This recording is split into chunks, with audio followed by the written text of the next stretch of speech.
आज की ये कहानी जो मैं आपको सुनाने जा रहा हूँ, ये कहानी बहुत ही ज्ञानवर्धक कहानी है। जो लोग इस कहानी को पूरे मन से और दिल से सुनते हैं, उसके घर में कभी भी कोई क्लेश उत्पन्न नहीं होगा। उसके घर में हमेशा सुख और शांति बनी रहेगी। उसके घर में माता लक्ष्मी का सदैव आगमन रहेगा।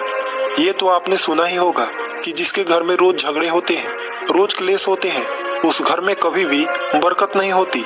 उस घर में कभी माता लक्ष्मी का आगमन नहीं होता। और जिसके घर में सुख शांति होती है, उसके घर में सुख समृद्धि की आगमन होती है और माता लक्ष्मी का निवास उसके घर पे सदा बना रहता है। इस कहानी को सुनने के बाद हमको ये पता चल जाएगा कि हमें घर में लड़ाई झगड़े क्यों नहीं करना चाहिए, और जिसके घर में लड़ाई झगड़े होते हैं वो उन झगड़ों को कैसे रोक सकता है।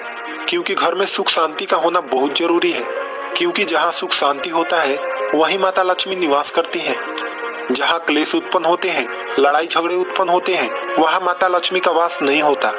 वहाँ पर दुख और दरिद्रता का निवास होता है। हो सके तो इस कहानी को पूरा सुने।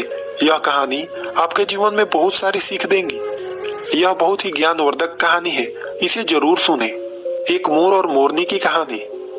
इससे पहले कि आप हमारी कहानी में खो जाएं, चैनल को सब्सक्राइब करके बेल आइकन को प्रेस करना ना भूलें। चलिए कहानी शुरू करते हैं। एक जंगल में एक मोर और मोरनी रहते थे। मोर और मोरनी बहुत ही हंसी खुशी जंगल में रहा करते थे।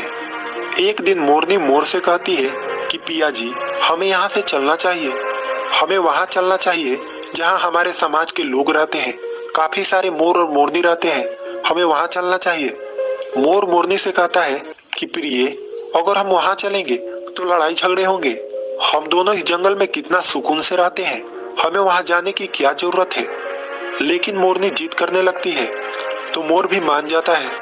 मोरनी के जिद करने पर वे दोनों उड़कर एक नगर में आ जाते हैं। उस नगर का राजा पशु पंछियों की भाषा को आसानी से समझता था। उस राजा ने कराव शास्त्र की पढ़ाई की थी। कराव शास्त्र का मतलब ही यही होता है कि पशु पक्षियों की भाषा को समझ पाना। वह राजा सभी प्रकार के पशु पक्षियों का आवाज को समझ पाता था। हर जीव जंतु के आवाज को वह बखूबी समझता था कि वह क्या कह रहा है।